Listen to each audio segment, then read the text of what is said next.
Good evening, everybody. Thank you for being here. We're going to get started in just a couple minutes. Did everybody have a chance to sign in back there? Yeah? Okay, don't leave here without signing in. All right, well, I'm very excited tonight to introduce you to our speaker. Hang on one second. Tonight's speaker is a nationally recognized K through 12 and Catholic education expert whose work has been featured in many different outlets, such as America Magazine, the National Catholic Reporter, EWTN, Forbes, the Wall Street Journal, and the New York Times, just to name a few. A fun fact, she also happens to be the sister of our beloved pastor, Father Anthony Soroki.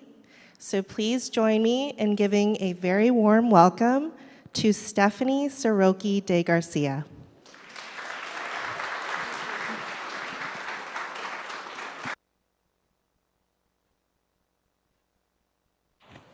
I like to say he's my brother. Skinnier, balder, male version of me. But he loves all of you and knew that I had been giving this presentation to churches in other parts of the country and asked if I could come here today. Raise your hand in the back if you can hear me. Excellent, I love it. Okay, we are going to start with prayer. This is a prayer that is oriented around children, because that's what we are going to talk about today. Let us remember that we are in the holy presence of God. In the name of the Father, and of the Son, and of the Holy Spirit, amen. Holy Mary, Mother of God, preserve in me the heart of a child, pure and clean like spring water, a simple heart that does not remain absorbed in its own sadness, a loving heart that freely gives with compassion, a faithful and generous heart that neither forgets good nor feels bitterness for any evil. Give me a sweet and humble heart that loves without asking to be loved in return, happy to lose itself in the heart of others, sacrificing itself in front of your divine Son, a great and unconquerable heart, which no ingratitude can close and no indifference can tire, a heart tormented by the glory of Christ, pierced by his love, with a wound that will not heal until heaven. We love you, Lord. We thank you, Lord. We praise you, Lord. Amen. In Jesus' name.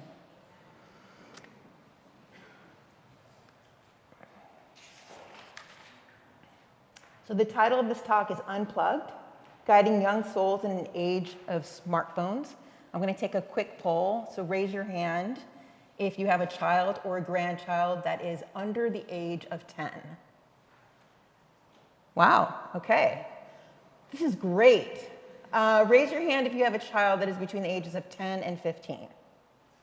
Okay, we got big families, also great. Raise your hand if you have a child that is 16 or over. Okay, excellent.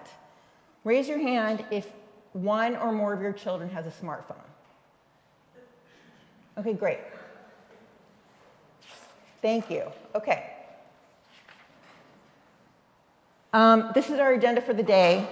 I'm going to do a brief introduction of my background and what brought me to do this work. I'm going to talk about the problem. The headline is that it's worse than you think.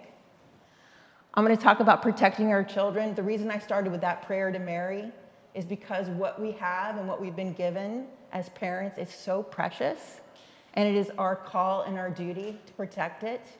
And that was a reminder of what God has given us. Third, I'm going to talk about very specific things that you can do tomorrow to help protect your children if you're not already doing them. Third, we're going to do a little bit of Q&A/sharing. And I know in a big group like this that's difficult, which is why we're going to hand out some cards that you can. I'm not going to make anyone. I do like cold calling. That's one of my favorite things to do, but I will not be cold calling in this talk.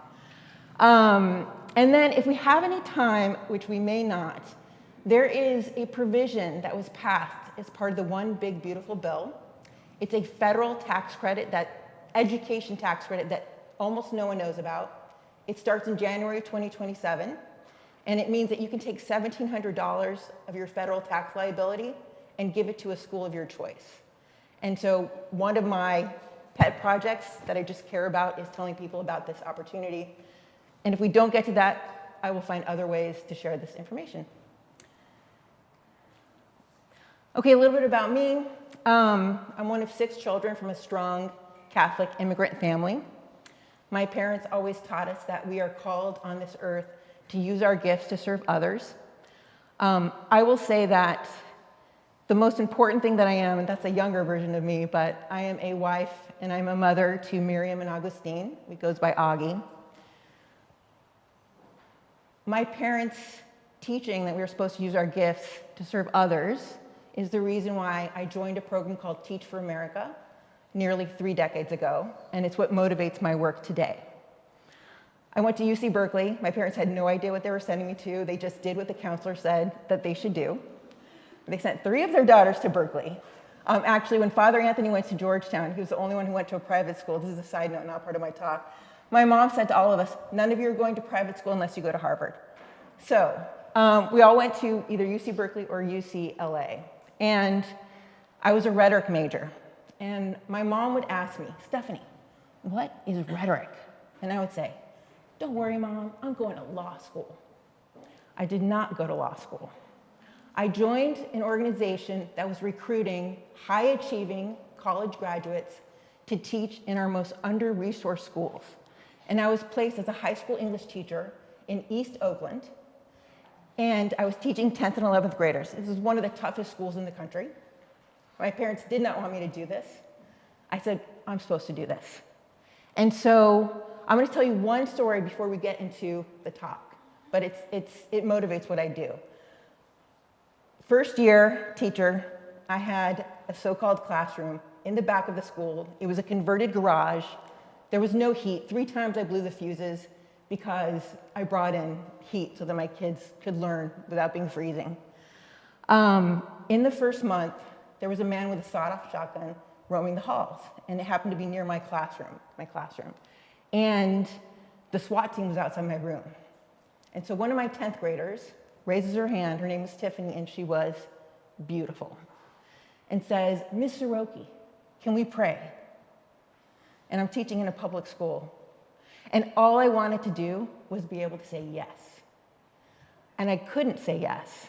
And I found that teaching in a public school and not being able to talk with your children about God was like teaching with one hand tied behind your back. And over the next 5 years, as I was figuring out how to make a difference in a broken educational system, that always came back to me. And it's why I started an organization called Seton Education Partners. Raise your hand if you know who Mother Seton is. Okay, amazing woman, amazing woman. She had 5 children. She was both a wife and a religious sister. Only God can make these kind of things happen. She was a Protestant and a Catholic, and she also founded the first free Catholic school for girls who could not afford a Catholic private education. If you go into the beautiful church that you have here, I think in the, like when you come in, there are pictures of different saints, and she's up there. Father Anthony chose her because she's the first American-born saint. So she's very American. People think it's Mother Cabrini, but Mother Cabrini wasn't actually born in the United States. Mother Seton was.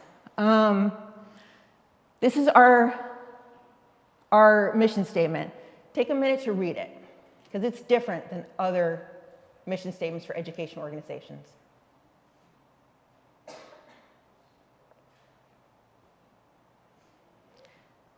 So ask yourself what's different. One of the things, every word in this mission statement was thought through. One of the things that we decided to do was orient this mission statement around you, parents. Because you are the first and primary educators of your children. That is what the church teaches, and that is what is true. And I'm going to come back to that because we have this awesome responsibility, and we don't always get it right, and God knows on a regular basis I am not getting it right. But there are so many things we can do to help make sure that our number one job as parents, which is to help our kids not just succeed in this world, but to make it to heaven. That is our number one job, that we actually are successful in that. We launch and we operate schools in places where Catholic schools have shut down. 90% of our children qualify for the federal meals program, which is a program for children living in poverty. And we serve 4,000 kids in 3 states. So that's all about SEEN. If you happen to know someone who's in college right now and isn't sure what they want to do with their life, come talk to me. I have a great opportunity, and I'm serious about that. All right, the problem, it's worse than you think. A lot of what I'm going to share with you is not going to be new. I think some of it will be shocking in terms of the numbers. But the most important thing that you will get, I actually want you to leave this talk feeling 3 different ways. The first thing I want you to feel is concerned, very concerned, because we're talking about a very serious topic. The second thing I want you to feel is determined to do one thing different, either for yourself as an adult who lives in a world with smartphones and social media, or for your family and your children. And the third thing I want you to feel is hopeful. So both concerned and hopeful because Christ is our hope. He has won the day, and he will not put anything on our plates that we cannot shoulder without his help. So we can do this. The kids are not all right. They're overwhelmed by boredom, and there's a big reason why. Raise your hand if you've read or seen or heard the book, The Anxious Generation by Jonathan Haidt. Great. I'm going to be showing you a bunch of charts from that book that he researched. It's an excellent book if you haven't listened to it or read it. If half your day is spent using screens that give you continuous rounds of stimulus response reward, your brain will adapt, and the other half of your day will become more boring. This may be why boredom is rising among Gen Z and test scores are falling. US undergraduates diagnosed with mental illness. So if you look at 2010 to 2015, that's where the shade is, and that's the time when you see the uptick in the proliferation of smartphones and social media. So you look at this increase in both anxiety and depression, 134% increase in anxiety since 2010. If you don't know somebody who struggles with anxiety, especially a young person, it's rare if you don't know somebody that does as a young person. Major depression among US teens. One of my points here is that social media is particularly harmful for girls, but not just girls, for boys as well. Their baseline in terms of depression, boys start at a lower baseline. But look at that uptick in girls, 145% increase since 2010. And the percent, according to the US National Survey on Drug Use and Health, is close to 30%. Social media harms girls more than boys. There is a clear, constant, and sizable link between heavy social media use and mental illness for girls. The more time a girl spends on social media, the more likely she is to be depressed. I think what's really important is, especially if you've done research or studied research practices, people say, well, that's correlation, it's not causation. Actually, there's good evidence that it's causal, that social media use causes anxiety, depression, and it's not just a correlation. Look at that gorgeous, cute girl on the right-hand side. That's a real picture of her. And you see each permutation of a computer-generated picture that is not really her.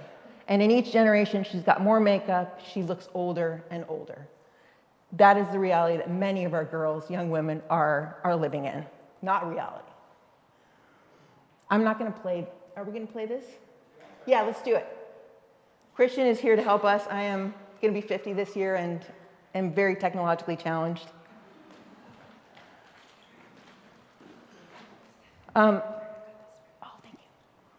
Many older members of Gen Z testify that our parents were right. We know deep down that smartphones can cause a lot of damage. Our kids may tell us otherwise, but many of them, after having experienced them, will say, actually, our parents were right.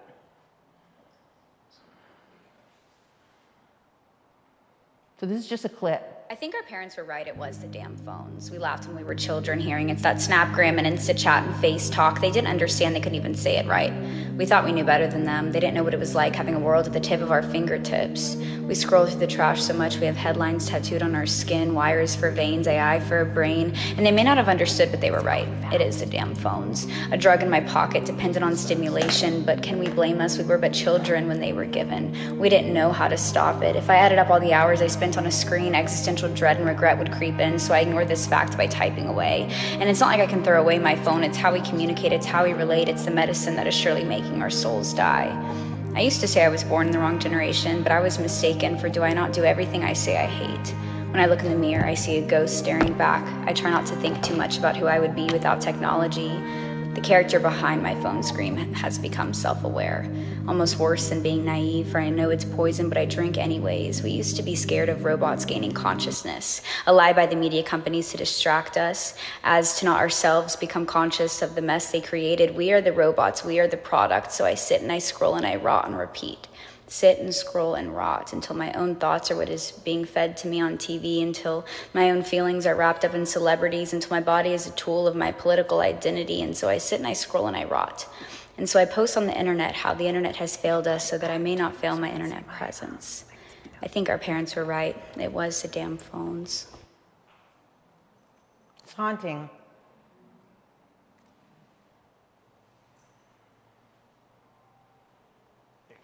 Great, thank you.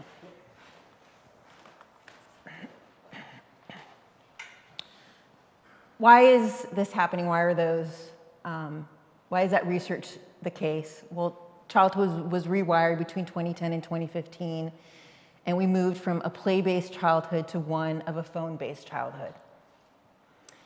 Bottom line, we are overprotecting our children in the real world, and we are underprotecting them online. I am afraid to send my son, who's 11 years old, down the street to go to the liquor store so we can buy some candy, right? A lot of parents are that way. That is actually not where the threat is. And in fact, it would be good for him to do that. I've been doing that, but it is a challenge. Social media leads to 5 foundational harms. Opportunity cost. How many hours does the average child spend on their smartphone? 7 to 9. That's crazy. Social deprivation, so time with friends down, 65% since 2010. Do you remember your friends from high school? Do you keep in touch with any? Oh, look, you guys friends from high school? There you go. Think about this. Think about this. Our children are not making real friends. They actually don't understand what friendship is. And you think about Jesus and his disciples. They were friends. That was important for Jesus and for them. Sleep deprivation, up sharply since 2013. Raise your hand if you've ever dealt with insomnia. Okay, I do. You're like a photocopy of a photocopy of a photocopy. That's how it feels. Now, insomnia, when you don't sleep, it not only affects your mental and emotional health, it absolutely affects your physical health. It makes it harder to lose weight, to keep the right weight. It makes so many things go bad. So this is a big deal. It's not a small thing. I'm going to talk about attention fragmentation, the inability to focus on something. If you're a priest and you're preaching, I talked to Father Anthony. He told me that he has seen a shift in the ability of people to actually pay attention for a focused, concentrated period of time. And his sermons were always 7 to 12 minutes. That was his rule. And he said even 7 minutes was challenging for people, and there was a shift over time. And then behavioral addiction. So pornography, we will talk about that. It's really important to talk about that. Gaming addictions, scrolling addictions, YouTube addictions, lots of addictions. We talked about the friends. Look at the downward. See the middle slot. Look at age 15 to 24. Look at that drop between the minutes per day that you were spending with your friends in real life in 2003 and 2019. I don't know what it is for 2026. Have few close friends. So these are my daughter Miriam. She's 13 going on 40. She relates better to adults than she does to children. She has one bestie. And I've told her, you only need one bestie. All the rest, it looks like you guys are besties. All the rest are bonus, they're a blessing, okay? But what we're finding is that fewer and fewer of our girls and boys have close friendships. What a loss. Often feel lonely. So the percent of US students in 8th, 10th, and 12th grade who agreed or mostly agreed with the statement, a lot of times I feel lonely. And you can see that uptick.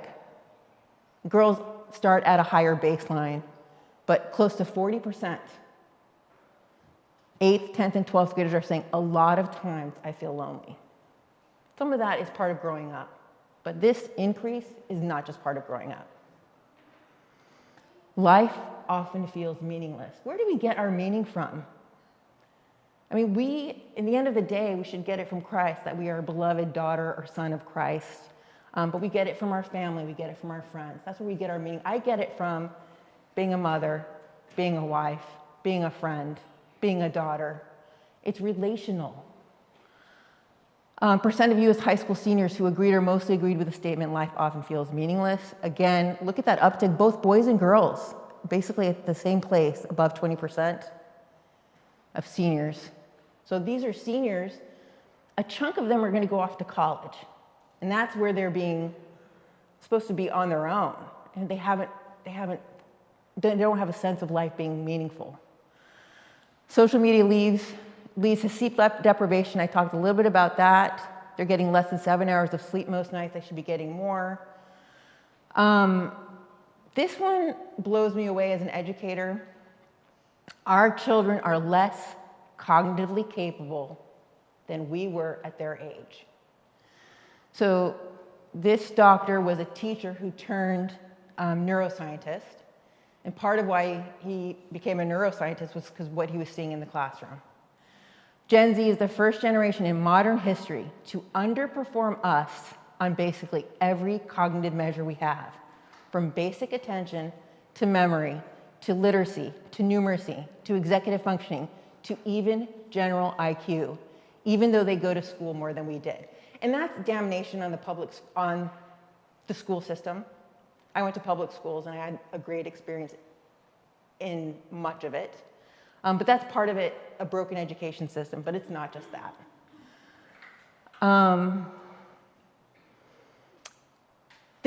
In our schools, we even see children on phones in strollers. So they're starting very young.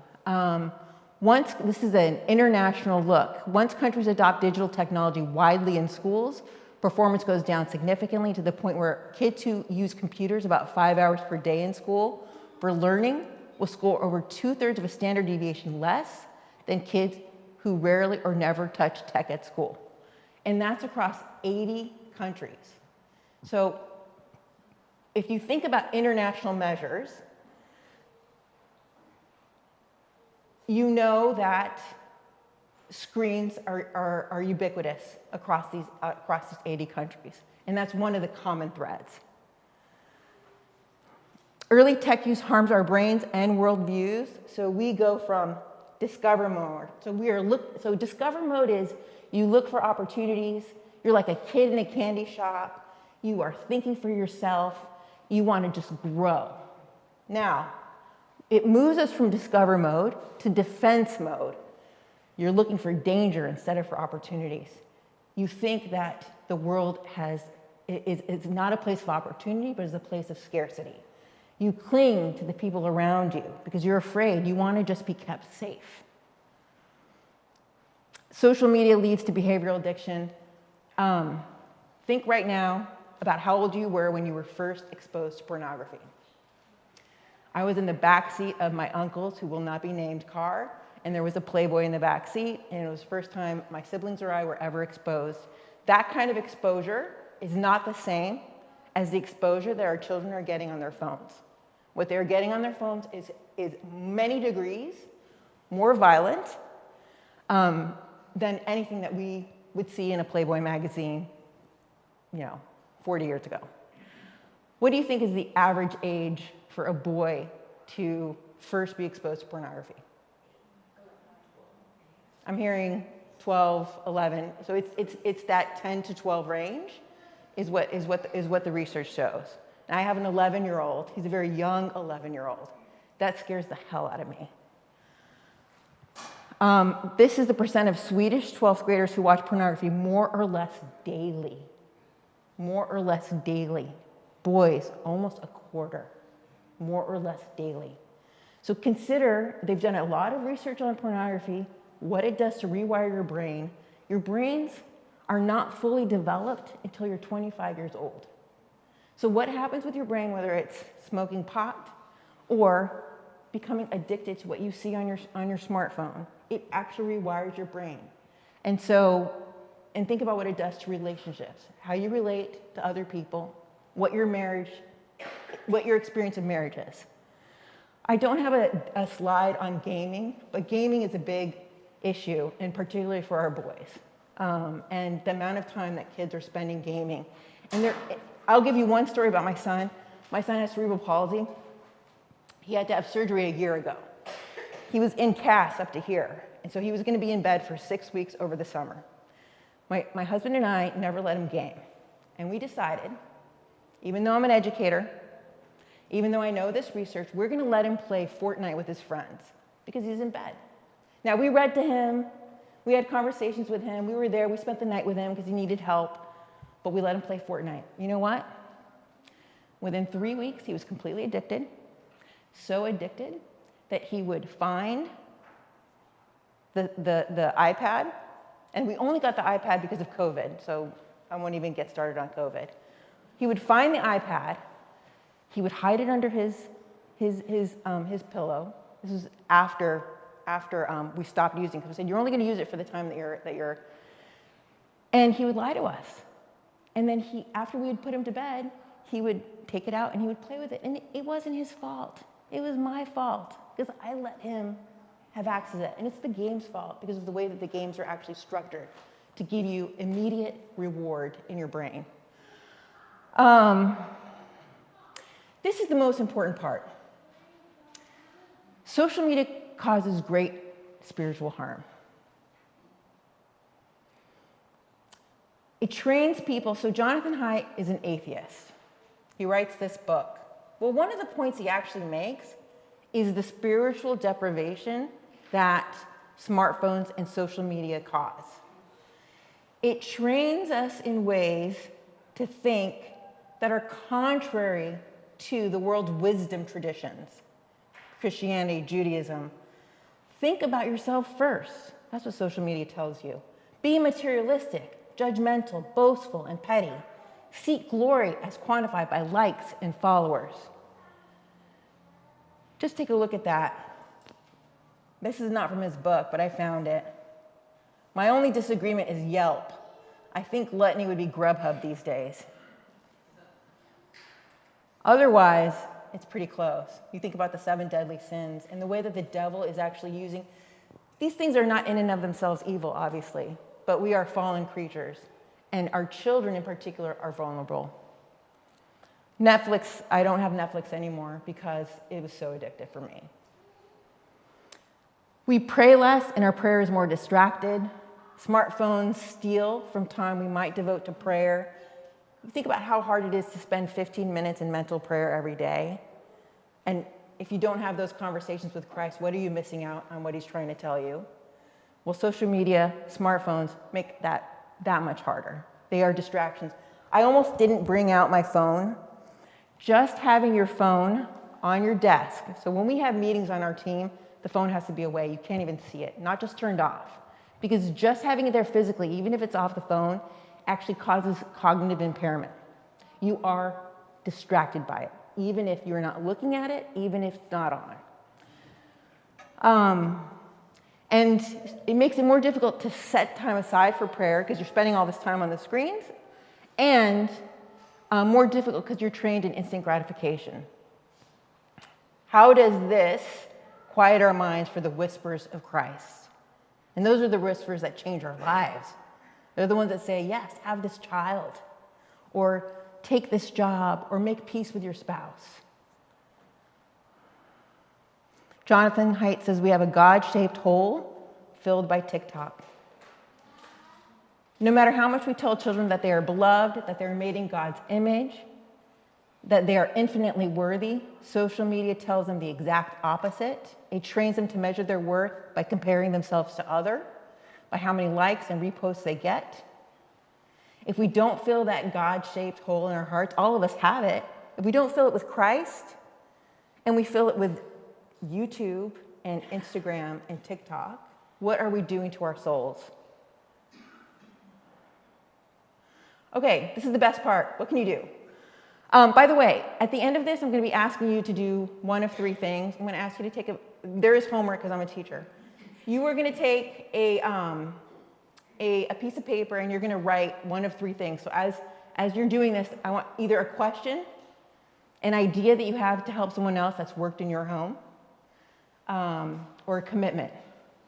That you can do one of those three things. That you're leaving and I want to commit to putting my phone away by 8 o'clock and making that a rule in our house, that kind of thing. This is what you can do. So smartphones and social media separate children from their parents. Can everyone see? Let me read what it says there. There's a parent and there's a child, and the parent is giving their child their first smartphone. It says, "It's been so nice getting to interact with you these past 6 years. Here's your first device." So what do? One of the reasons I'm so happy about doing this at OLMC, when I would come here and no one knew that Father Anthony was my brother, everyone was so kind to me, truly. I would come here with my husband and my two children, my daughter, Miriam, she makes an impression. And people would say, "Hey, where are you from? I haven't seen you before," like, outside with the donuts and the kids playing. You have a great community here. And it's not just Father Anthony, it's you guys. And there is power in numbers. One of the hardest things for any parent in terms of saying no to their child, I mean, really, at the end of the day, this is about saying no to your child, right? But one of the hardest things, what do they say to you when you say no? Say? Everybody else has it. You're the worst mom in the world. My son said that to me. By the way, we went cold turkey on him, and it took him 6 months to stop complaining. And we just decided we don't care. He's never touching that thing again. Because it made him lie to us. So, but there are some tools where you can say, guess what? I'm not the only one. There's other people that do this. I think homeschool families often that is a natural outcome of being part of a homeschool co-op. But if you're not part of a homeschool co-op, which a small percentage of people are, there are things you can do in public schools that will help you build that community. Okay, this is the least important thing for you to do, but I think I want to say it, and it's to advocate for totally phone-free in schools. There are these devices, there are these pockets, pouches where a kid sticks their phone in and it locks it, and the kid can't access that phone until after the school day ends. Right? Because they'll say, well, how do I get a hold of you? I mean, we're able to figure this out before smartphones, but there are some legitimate reasons to want your kid to have a phone. But look at this. There are 14 states that have active laws or executive orders that ban cell phone use in schools. That's going to increase as people become more aware of what's happening to our children educationally. Okay, this is my favorite. Raise your hand if you know about wait until 8th. Okay, great. So I'm going to tell you about this. If you go home tonight and you decide, I'm going to wait until my child graduates from 8th grade to give them a smartphone. Let's say you and your spouse decide, we're going to wait. You go to this website, just Google it. You input your name and where your child goes to school. And it will connect you to every other parent in that school that has made the same decision. You want to do a play date? What do kids care about more than anything else? My daughter cares about not disappointing us as parents. My son cares about his friends. That's what motivates him. So you can help build those kind of friendships. So take a picture of this. If this is something that you, this is the first thing I do. My kids just started middle school. They started middle school 6 months ago. That's the first thing I did. And then you promote it, right? This church is a leadership church. You can promote this. Catholics should be leading the way. Catholics and Catholic schools should be leading the way. I'm going to talk about 2 Catholic schools that are doing an amazing job. Read this letter. This is a group of parents who decided at a Catholic school at St. Rita's who decided they were going to tell other parents that we're going to wait until our kids graduate from 8th grade. Now, there's a little debate among researchers. Do you wait until after 8th grade to give a smartphone? Do you wait until after they're 16? Or do you wait until they can pay for it themselves? I am of the 16-year-old camp. And I'm not the expert because I don't have a 16-year-old. I have a 13-year-old and I have an 11-year-old. My kids have, and I'm going to talk about that. And anyone who wants to touch this, it's a Bark phone. So there are several different phone options that you can get that are not smartphones, that are not connected to the internet, but you can call and you can text your parents. And your parents have to approve, this phone in particular, I have to approve what numbers can actually call or text into this. And I get alerts if there's anything in those texts that talk about depression, suicide, sex, or bullying, which is kind of amazing. But there's also the Gab phone. There are a series of other phones that are called dumb phones. The nice thing about this, my kids like, I mean, they were so happy when I said we were going to have it, and they looked at it. It actually looks like an iPhone. By the way, the worst phone, the phone that has the worst parental controls, what do you think it is? It's an iPhone. It has the absolute easiest parental controls to override.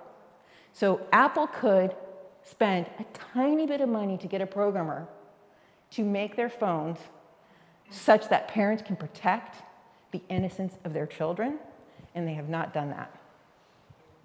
If you're going to get your kid a smartphone, do not let it be an iPhone. When they're adults and they have self-control, different conversation. This is my favorite. If I had a Catholic school, which I do, I would make it a condition to go to that school that every parent says they're going to wait until 8th grade, until after they graduate from that school. We run pre-K through 8th grade schools in order to go to that school. There is a school in Philadelphia. It's a bougie school. It's very elite. And there's a long waiting list of people that want to go there. And you can't go to that school unless you as a parent commit to not giving your kid a smartphone until after they graduate from that school. They are currently now considering an additional amendment which says you can't let your kids game because they're finding that to be a huge problem for the flourishing of their children. Any Catholic school could do this. If I were a parish priest and I had a parochial school, I would say this is going to be, and you know what you're doing? You're doing a favor. Yes. One comment, Stephanie. We are going to have time for comments, by the way. I'll save it. Yeah, save it. And I do want to hear comments. These are norms that will help our children to thrive. Actually, can you guys hear him? Can you read these norms? Yeah. All right, these norms will help your children thrive. No smartphone before high school. No social media before 16 years of age. Phone-free schools. Far more free play and independence in the real world. Model healthy tech use. Pray for and with your children. Okay, we are in a spiritual war. This is one of the devil's favorite tools, and it's one of the most effective tools. Do not let him win. What if my child already has a smartphone? You can either do it cold turkey, and if you're going to do it cold turkey, there are steps to do. You can't just say, I'm taking it away. You got to go through a process with your child. I'm not going to go into those details, but there are ways to do this, and just know it's like going through withdrawal, a drug withdrawal for your child. And you have to be completely determined not to give in. But here are some ground rules that you can set, and they have to be not just for your children, they have to be for you too. All phones in the same place overnight. You can get a lockbox, or you can just say, we're putting them above the fridge. Everyone's phone's going above the fridge. No tech after 8 p.m. That's actually really important for sleep. You don't actually want to have any screens 3 hours before you go to sleep because it does not allow your body to sync with the natural rhythms of sunlight and day and night. primarily use tech in main living spaces, so they should not have their phones in their rooms by themselves. That is not fair for that kind of temptation. It's tempting for adults to watch things that you shouldn't be watching, or to binge watch shows and stay up really late at night watching a show, one show that you're going to forget about, when you start the next show. Positive challenges. So we have what are called Seton Teaching Fellows, which is what I want to get your college student to do. And they have done on their own, they'll say, we're going to go a week without using our phones, our smartphones. You can do those kind of challenges. Who can go the longest without social media? Digital Sabbath, so no phones on Sundays. These are just some ideas. If you have other ideas that have worked for your families, please think about them, and I want you to write them down. Seek alternatives to screens. There are many. Is anyone part of the Let Grow movement? So this goes back to letting our children take risks within reason that allows them not to be afraid of things that they shouldn't be afraid of. It allows them to grow up in the right way. And it goes back to the point that we overprotect them in the real world and we underprotect them online. There's a whole website called Let Grow, and basically the child will say, Mom, I want to walk to Vaughn's. This is what my daughter did. I want to walk to Vaughn's with my best friend Leela. We want to go to Vaughn's. There's a Starbucks next door. We want to go do some homework at Starbucks. Can we have permission to do that? And I, as a parent, have that conversation. Yes, you can have permission to do that. And then she goes through that experience. And if something happens that's kind of, they're actually very safe these days. There are some, like where we have schools in the South Bronx, that's a different situation. If you're at OMC, by and large, you're probably not in that situation. There's something called the 1,000-hour challenge. So the average child spends 4 to 7 hours a day on screen, but only 4 to 7 minutes a day in unstructured free play outside. 4 to 7 minutes of unstructured free play outside. So the 1,000-hour challenges says get our kids outside more. I don't think Father Anthony has shared this, but one of the things he told me the other day, we were going for a walk outside. He wants to get me outside more. I mean, look, we live in San Diego. If we're going to pay all this money to live in San Diego, go to the beach, go for a hike. We have no excuse. Just go outside because the weather is generally amazing.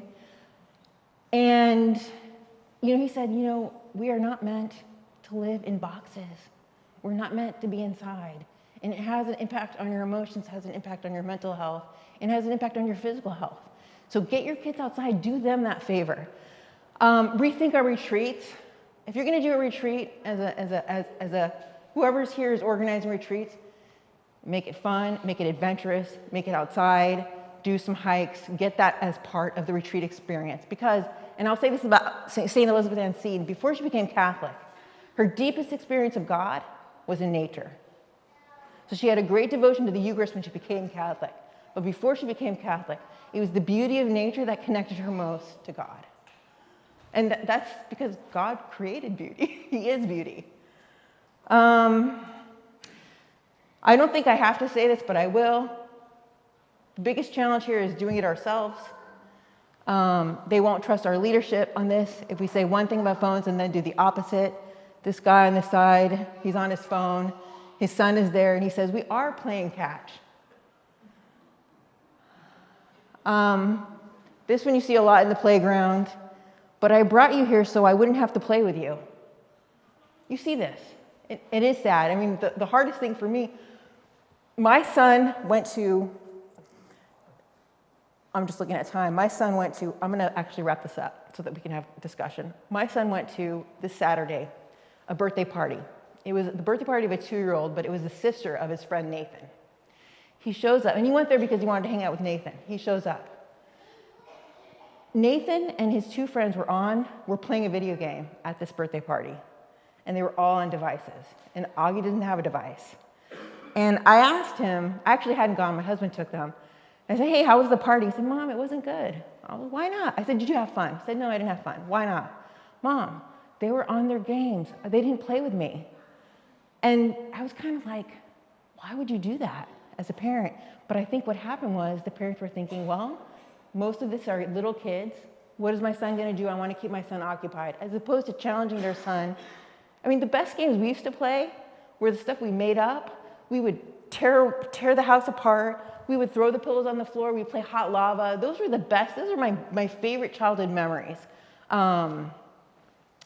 growing up. And we didn't need anything. We just figured out games ourselves. We've all been here. Our relationship with our phone shows our children what's important. More is caught than taught. Any rules you have need to be for the whole family. If you do use your phone, right? So for example, your husband needs to get a hold of you. You're sitting at the dinner table. You shouldn't have phones at the dinner table. But let's say you do. Explain to your kids what you're doing. I'm checking here because dad needs me to do X, Y, or Z. And then I'm going to put it away. Just narrate it. I am going to fast forward. If you should have some protection on all of your devices, your TV, your phones, your iPads. I like Canopy because if there's an image that you don't want to see or that you don't want your children to see, it actually prevents you from seeing it. It doesn't just trigger, oh, you saw this image. That's more Covenant Eyes. But there are other things that you can do. You saw the Bark phone, the Gab phone. I am going to, because I really actually want to get to you guys and to some of your questions, always put Christ at the center. I'm going to end with that. Put Christ at the center, pray as a family. If anything in this talk or anything in that conversation afterwards make you say, you know what, I want to do something different myself first, or I want to do something different for my family, put it to prayer and ask God for help. Ask Him to help you do that. Now, we have some helpers to hand out. And do you need some more helpers that can help you to just, she's going to hand out pens and paper. So you can do one of three things. You can put a Q and write a question. You can put a C and write a comment, or you can put a C and make a commitment. Like you decide, I'm going to do something different. Or you can make a comment. I'm going to read some of them because it's such a big group. Or question, commitment. Hold on, I had a third one. Hold on. Oh, idea. If you have something that's worked in your family that you want to share with other people, camping obviously is good. Music. You want to keep kids occupied, you get one of those karaoke things. They're super cheap. You can get them on Amazon, okay? You can bring it anywhere. Let me tell you, it doesn't matter if their voice is good or bad, right? They can spend hours just going back and forth singing songs. And music, we need more music in our lives. That's an idea that's been really great for our family. So I'm going to give you 5 minutes. Is that too long? I'll give you 4 minutes.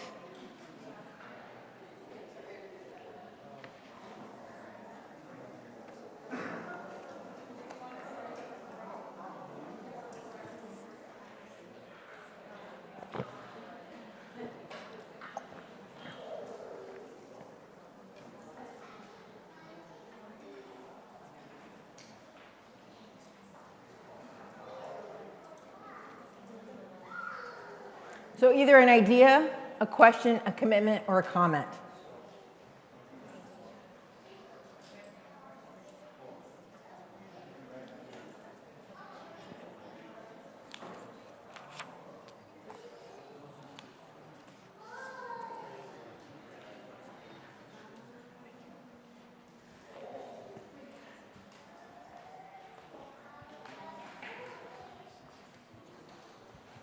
You could have given this presentation, right? What's that? You could have given this presentation. Absolutely.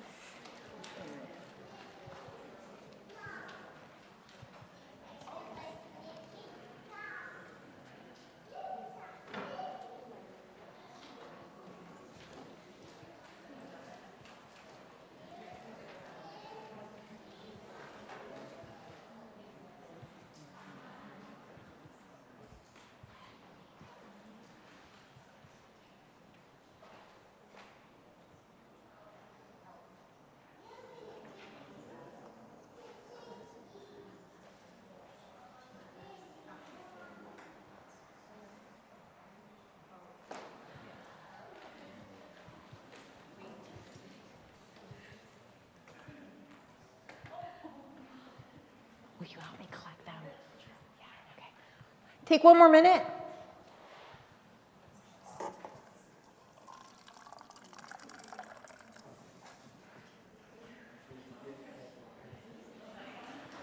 See, on the block. Oh, I'm Sandy.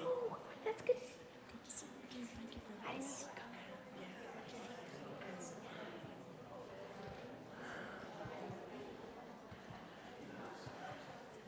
If you're done, can you pass it to your right?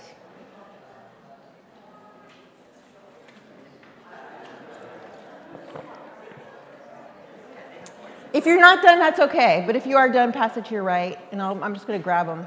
And you want to take this aisle? You want to take that aisle? Okay.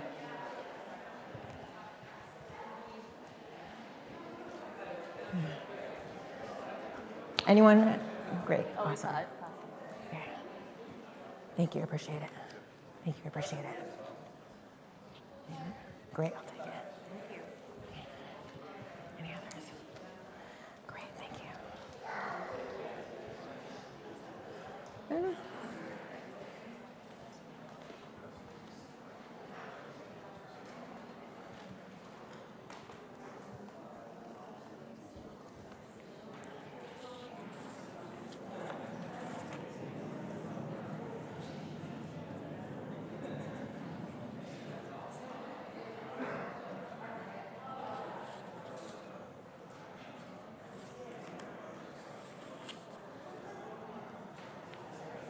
Oh my gosh, these are so good. Oh my gosh. Okay, thank you so much. Can you, what do you think we have the most of? Commitments, ideas, or questions?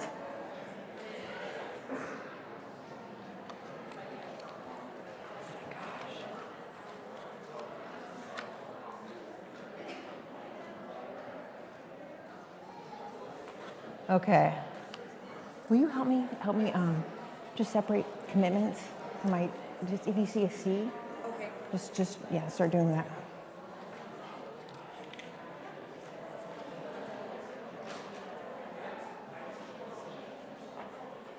Okay. I have a question. I have a question that I'm not going to answer, but I'm going to ask someone in the room if they've dealt with it to answer it. I mean, I have my own thoughts on it, and we do have, who's handing out the mics?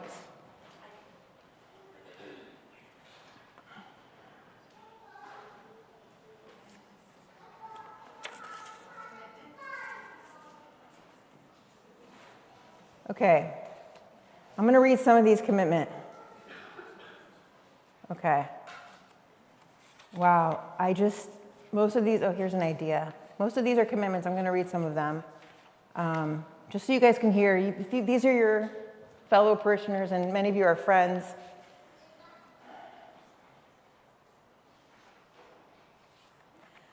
Okay, commitment. All devices put away, locked after 8 p.m. I commit to analog activities, journaling, outside play. Journaling is so good. Gratitude journals, especially if you focus on what you're grateful for that God has put in your life on a daily basis. It's really good if you want to do spiritual direction. My brother said you can't do spiritual direction unless you're keeping some. You can, but it helps. An idea here: screen time for weekends only. Yes. Reward for good behavior and grades. I don't know what people think about that. I'm not going to comment on that, but that's one idea that somebody has. It's been hard for us trying that one out, rewarding, because I don't want them to think it's such a good thing, right? But we have tried that. Okay, all right. I commit to reading the Bible or other spiritual reading for 15 minutes after I wake up in the morning instead of playing word games on my phone. Yeah, Wordle is like very addictive, and this is a great, great commitment. That's a beautiful commitment. That's going to help for everything. Reduce personal hours. That's their personal commitment. Stay off the phone during meals. No children. Okay, this is somebody without children at home or grandchildren, but that's a great commitment. Commitment. I will put my phone away at 7:30 p.m. Idea. 30-day push-up challenge. 20, we do push-ups when my son does something, makes a poor choice, push-ups are a great consequence for him, and or planks, which I can't do. I probably should only assign something that I can do. 20 push-ups a day. It encourages good habits and a commitment to health and fitness, and then a commitment to wait till 8 and no phones after 8 p.m., which is great. No phones during meals. Great. That's a simple. If you want to start somewhere simple and you're like, you know what, I can't do all of this. Sometimes it's overwhelming. You start with one thing and you do that thing repeatedly over and over again, and you see that, guess what? Conversation during dinner is actually fun and interesting, and more interesting than what you had on your phone. It just takes some time to get there. Spend more time with my children without technology. Great. That's beautiful. Okay, TV games should be a reward, not a right. Okay. Put phones away by 8 p.m. Don't bring them to the dinner table. This is great. Okay, curfew for phones. Let me get to this question. I think this is a really important question. How do you get the other parent to stop phone usage if they refuse, right? So if you and the other parent are not aligned on this, who wants to offer advice if you feel that you can offer advice on this question? It's kind of a big question, right?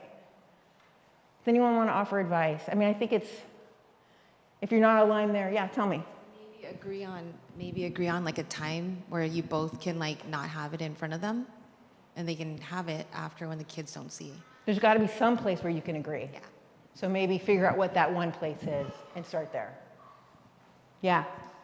I think one thing that might work, like you had up there on the whole family follows the rules. I think we lead by example. I think if one spouse leads by example, it's going to positively influence the other spouse. And it's tough, but I think, all right, if my spouse isn't going to do it, I'm going to do it, and I'll give it up to God. I think that's great advice. Okay. Well, I wasn't expecting this many people, so I'm having a hard time going through all this. How about we just do some ideas, something that's worked in your home? Go ahead and just raise your hand if you want to share an idea. Yeah, tell us. So I downloaded an app for myself. Yeah, go ahead. That it blocks you from using. I downloaded an app that blocks me from using any app that I choose. I can put as many as I want for any time frame that I want in there, and it's free. And I committed to doing it during the week while I'm with my kids. I don't currently have a restriction on weekends, but it's all the way up until after their bedtime, so that they don't even see me on my social media. And that's been, I did it for Lent, and I actually just never stopped because I loved it. First of all, that's brilliant. Second of all, I was just about to talk about Lent, and I was going to close with that. Lent's coming up, right? And what's the name of the app? Yeah, what's the name of the app? It's called App Block. And it's free, and then you can also pay for a version of it, but the free one was fine for me. And you can just pick like Monday, Wednesday, Friday. You can do Monday through Friday. You can do whatever hours you want. App Block. Great. Thank you so much for that. And I think Lent is a good time to pray over that. Before we get to that one, who said tin can? Yes, tell us about what you did there. Okay, my kids are really young. I have 3. They're 4, 6, and 8. And I was talking to my husband about, let's get a home phone. And they're not cheap these days, so we started talking to our other close friends and family about something. And somebody told us about the tin can, which is a Wi-Fi-based home phone. It looks like a tin can. It has literally a tin can with a wire, and it works over Wi-Fi. And I think it's $80. It's on pre-order. So we're getting ours, I think, at the end of February. But how it works is if you call another family with this tin can that you pay for one time for $80, it's free. And only approved numbers that you put on can call your home, so your children can safely pick up and know it's somebody that they know. And we told our friends and family, our cousins, and whatever school friends, I've been spreading the word.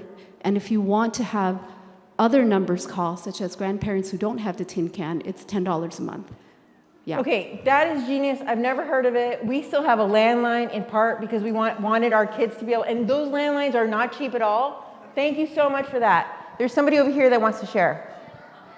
Well, I was going to say what you're going to end on is Lent is a huge, a time to allow people to make big decisions like that. Like, I'm going to be off social media, which my husband did it last year, and it's been a struggle for us for 15 years. So he finally cold turkeyed, and it was the best thing he's ever done. And it actually took him quite a while to even get back to his normal rhythm, because he liked not, he got used to not using it, which now he's back at his normal patterns. So we got Lent again, so we can do it again.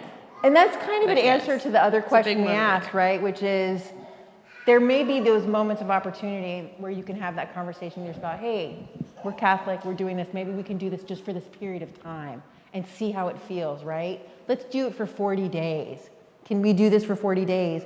And then after 40 days, check in with them and say, hey, did you like that? Because in the beginning, you're going to go through withdrawal. But then after that, you're like, wow, that was a great conversation we just had. We just went out hiking, and I miss hiking. So much better than being in my room, right? Okay, other ideas? Yes? I deleted the social media apps from my phone. I just use it on my... I deleted apps from my phone. I just use it on the computer, and that brings it down to like 10, 20 minutes a day. Somebody told me to do that with Twitter. It's a very smart idea. If you feel like you have to be on certain sites for work, don't have them on your phone. Have them on your computer. I think that's a very smart idea. Other ideas? Yep, in the back.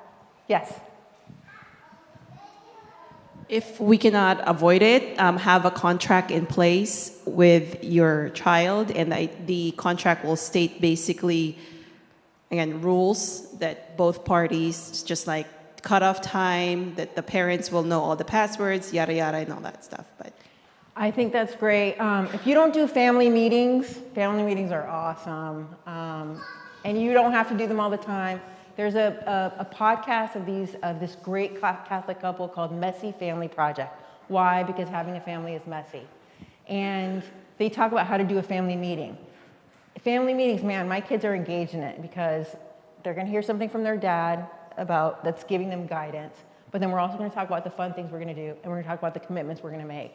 So we're going to do a camping trip, and I want to know, what are the things you want to take camping with us? What kind of games are we going to take? That's part of the family meeting, but there's also kind of deeper parts of the family meeting. And that's a place. So Messy Family Project, they have a podcast. It's genius. Other ideas? I'll take one last idea if you're brave. Being the last one is harder than being the first one. Yes, do it. I just replaced my kids' devices with drawing pads and markers and pens, and literally it took a while for them to adjust, but from there I did notice a lot of differences and encourage them to be more aware of, look out the window where they would have rather been looking at a phone or something. So art, I guess you could say. That's great. And when our family did a screen fast, part of that conversation at the family meeting was, well, what games do we want to buy? What things we want to do that we replace? And it can be fun. I'm like, you want to go to Sesame Place? They love Sesame Place. I mean, they could go to Sesame Place on the coldest day and they would be really happy. Let's come up with the things that and they don't have to cost money, right? It can be drawing. It can be going to the library to do certain activities. It can be going to YMCA if you already have a membership and working out or swimming.